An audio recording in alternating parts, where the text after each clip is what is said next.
अस्सलाम वालेकुम। हम लोग डिस्कस कर रहे थे एपीआईज़ के बारे में। एपीआईज़ में हम लोगों ने अभी तक जो कवर अप किया था वो हमने ऑब्जेक्ट्स लेने के बाद उसे सीरियलाइज़र में से गुजारने के बाद एज ए जेसन रिस्पॉन्स की फॉर्म में फ्रंट एंड पे शो करवाया था। एक हमारे पास एपीआई व्यूज़ भी मिलते हैं हमें। वो एपीआई व्यूज़ क्या होते हैं? एज ए डेकोरेटर्स के तौर पे वो काम करते हैं। From rest framework dot decorators import API viewed, ये एक डेकोरेटर है, ठीक है।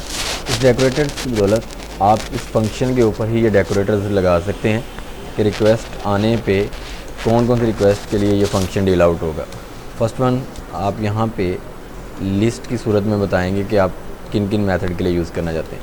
मैंने गेट के लिए यूज़ किया।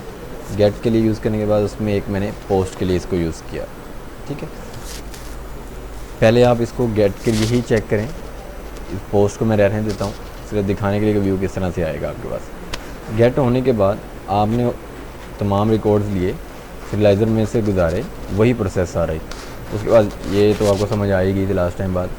यहाँ पे मैं रिस्पॉन्स जेसन की फॉर्म की जगह जो एपीआईज़ का रिस्पॉन्स है उस फॉर्म में रिटर्न करूँगा। तो एपीआईज़ का रिस्पॉन्स है rest framework dot response import response. इस रिस्पॉन्स में आप यहाँ पे रिस्पॉन्स लिखें जो आपने इंपोर्ट किया। My data dot data save false करने की ज़रूरत नहीं है और अभी हमारे पास गेट मेथड है, ठीक है। इसको हम रन करते हैं।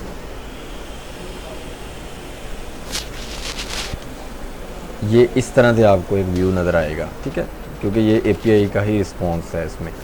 अब इसमें आप देखेंगे आपके पास सिर्फ गेट है और वो जेसन और एपीआई इस तरह की ये चीज़ें आपको दिखा रहा है। ये देखें, ठीक है।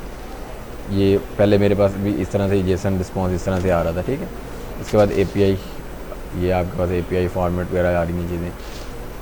अच्छा, उसके बाद हम अगर पोस्ट लगाते हैं यहाँ पे इसी एपीआई व्यू के, इसके नीचे देखें कोई भी चीज़ नहीं एग्जिस्ट कर रही। यहाँ पे इसके नीचे कोई फॉर्म एग्जिस्ट नहीं करता। अगर मैं यहाँ पे पोस्ट लिख दूँगा सिर्फ, तो मुझे एक फॉर्म भी प्रोवाइड होगा साथ में। ये एक फॉर्म नज़र आ रहा है आपको, ठीक है। इसमें आप एप्लीकेशन जेसन, हम जेसन की फॉर्म में यहाँ डाटा देकर और उसे पोस्ट कर देंगे। ये सारा जेसन है, ये आपको नज़र आ रहा है डबल कोट्स में, क्योंकि कीज़ जो हैं वो डबल कोट्स में, तो इससे हम ज़ाहिर हो रहा है कि ये जेसन की फॉर्मेट में है। पोस्ट करने के लिए डाटा आपने क्या करना है कि यहाँ पे एक और मेथड बनाना है हमने।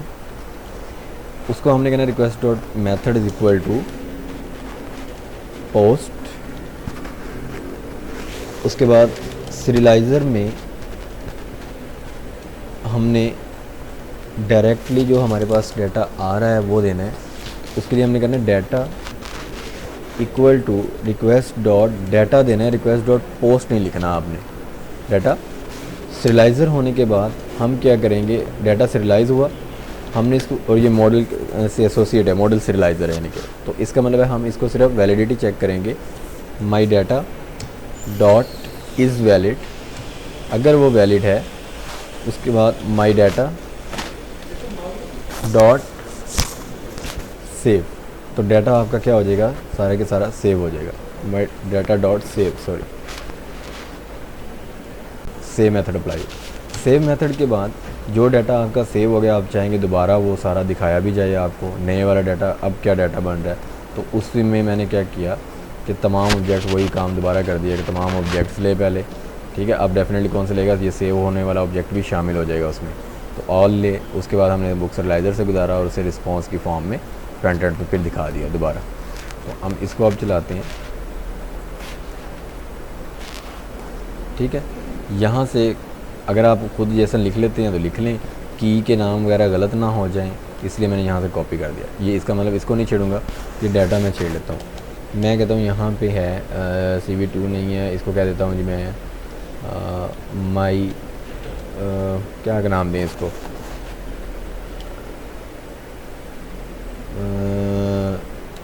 विजन कह दिया चलें जी मैंने, ठीक है। और इधर कोई नाम दे दिया, चलें नाम यही रहने दे, तो ये दे दिया विजन, ठीक है। पोस्ट करेंगे, पोस्ट होकर डाटा सेव हो जाएगा। सेव होने के बाद दोबारा तमाम ऑब्जेक्ट्स लिए जाएंगे, उसको सीरियलाइज़ करके दोबारा इस व्यू को ओपन करेंगे, नया रिस्पॉन्स दिखाया जाएगा। पोस्ट किया हमने, ये आपके पास डाटा सेव हो गया।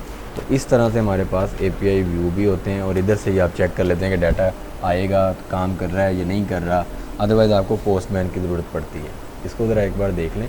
हमने API व्यू कहाँ से इंपोर्ट किया, डेकोरेटर में से, रिस्पॉन्स रेस्ट फ्रेमवर्क में से ही वो उसको भी इंपोर्ट किया, गेट और पोस्ट लगाया, गेट के लिए डाटा लिखा, पोस्ट के लिए लिखा, गेट में हमने क्या किया, तमाम ऑब्जेक्ट्स को लिया, सीरियलाइज प्रोसेस में से गुजारा और रिस्पॉन्स दिया, ठीक है। इसी तरह पोस्ट में हमने क्या किया, डाटा सीरियलाइज़र में data is equal to request dot data और उसको वैलिडिटी चेक की, सेव करने के बाद तमाम रिकॉर्ड दोबारा लिए ताकि नया वाला डाटा सारा आ जाए, सीरियलाइज़र में से गुजारा और रिस्पॉन्स की फॉर्म में से दोबारा शो आउट किया, ठीक है जी।